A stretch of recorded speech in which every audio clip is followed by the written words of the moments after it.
Muito bem. Raiva e transtorno emocional. A raiva tem duas vertentes de procedência.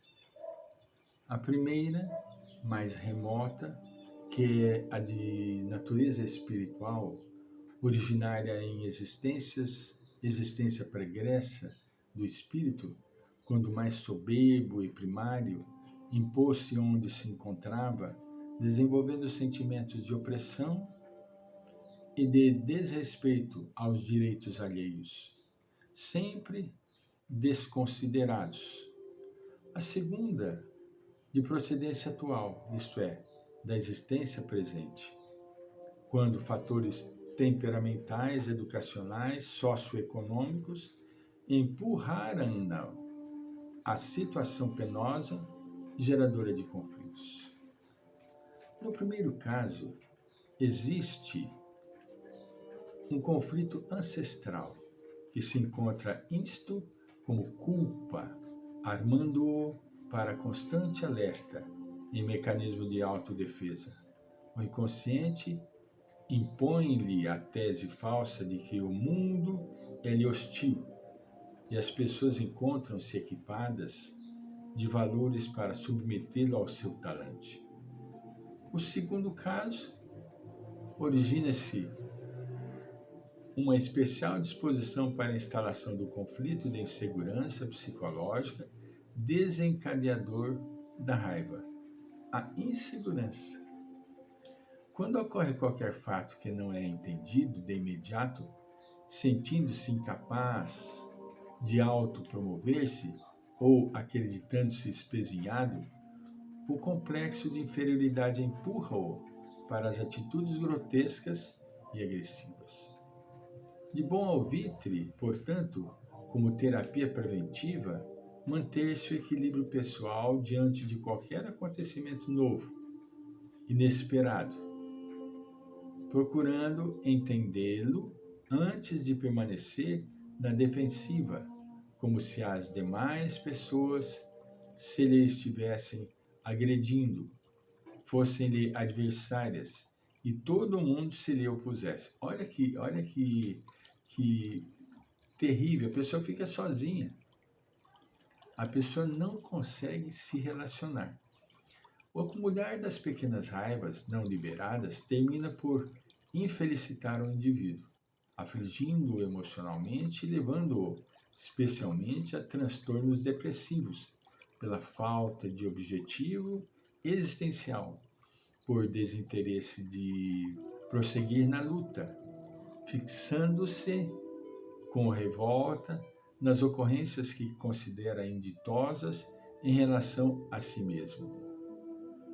Não poucas vezes, parceiros que sobrevivem no influxo da existência corporal em relação ao outro que desencarnou acumulam raivas que se tornam ressentimentos por não as haverem liberado quando se apresentaram em forma de frustrações e desagrados, enquanto na convivência deles. Havendo a morte interrompido o ciclo da experiência física, aquele que permanece no corpo sente-se lesado. Olha que situação mais bárbara e absurda, né? Por haver sofrido sem necessidade, conforme supõe, por descobrir infidelidades que ignorava, por despertar do letargo que a união lhe impôs, passando a viver de ressentimentos profundos. Olha, quando o indivíduo era vivo, ele não notava. Quando morreu, aí apareceu à tona as coisas incômodas, né? Nos suicídios, aqueles que ficam, em vez de compadecer-se dos infelizes que optaram pela fuga, antes são dominados pela raiva de se sentirem culpados, ou não amados, ou não consultados antes do gesto. Já pensou, a pessoa vai consultar, olha amigo, eu quero me suicidar, o que você acha? Entendeu? Ruminando mágoas que se acumulam e terminam por intoxicá-los frequentemente. Isso é muito triste. A raiva tem o condão infeliz de envilecer o sentimento da criatura humana. A sua constância responde por destrambelhos do sistema nervoso central, por disfunções de algumas das glândulas de secreção endócrina, por diversos problemas do aparelho digestivo e pelo irregular comportamento psicológico. Infelizmente, o indivíduo se desestabiliza por completo. A culpa inconsciente domina grande número de criaturas humanas durante o seu trânsito carnal. Liberada pelo inconsciente profundo, o paciente considera que será punido e, quando isso não ocorre, assume uma das seguintes posturas: autopune-se, negando-se a alegria de viver, fugindo de quaisquer recursos que podem torná-lo mais feliz, impedindo-se de relacionamentos afáveis por acreditar não os merecer. Olha que barbaridade que fica a cabeça da pessoa. Arma-se de agressividade para evitar aproximações ou para considerar-se vítima contínua dos artifícios maléficos da humanidade, conforme justifica. Ele cria uma história bárbara e acaba se emaranhando nessa história. É o casulo do bicho da seda. Tece e acaba morrendo dentro do casulo. Entende? Isso é muito, muito triste, mas é o que acontece. Entende?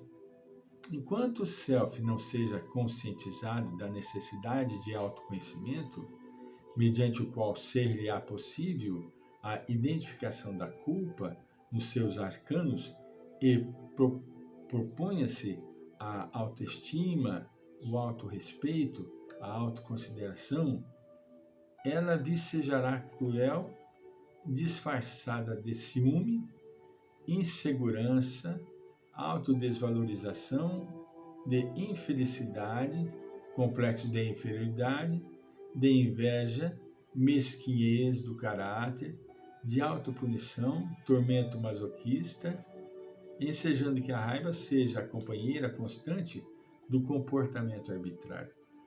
Tensões desnecessárias invadem o sistema emocional, como já referido, gerando desgaste improcedente, através do qual mais facilmente se instalam os distúrbios de comportamento como fenômeno catártico, que não pode mais ser postergado.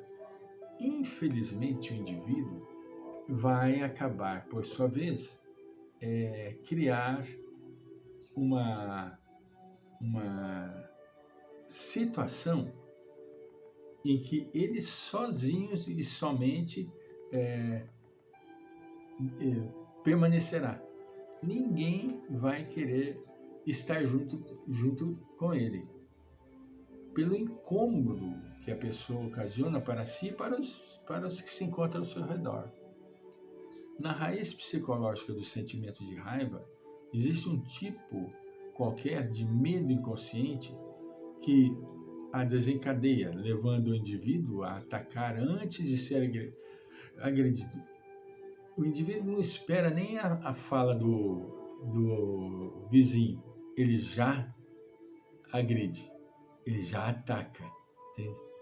De forma alguma, a insegurança do próprio valor e o temor de ser ultrapassado predispõem a postura armada contra tudo e todos, como se essa fosse a melhor maneira de poupar-se a sofrimentos e a desafios perturbadores.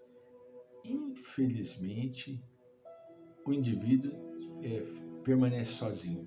Por consequência, os instintos primários predominam, orientando as decisões, quando estas deveriam ser controladas pela razão, que sempre discerne qual a melhor postura a assumir. É o que nós estávamos dizendo. O indivíduo permanece sozinho, solitário no mundo do seu egoísmo e da sua infelicidade. E se ele puder, ele felicita os que se encontram ao seu redor. Porque é da natureza. A raiva ela quer contaminar, ela quer espalhar as suas vibrações nefastas para que outros também se entorpeçam pelas suas vibrações. É muito triste, é muito triste. O indivíduo raivoso, ele é um indivíduo solitário. E nessa conduta solitária, ele atrai entidades infelizes que, por sua vez, se comprazem destas energias, dessas vibrações e acabam levando o indivíduo à loucura. O indivíduo vive sozinho. O indivíduo vive sozinho, porque ninguém tolera e aguenta a sua permanência. Voltaremos.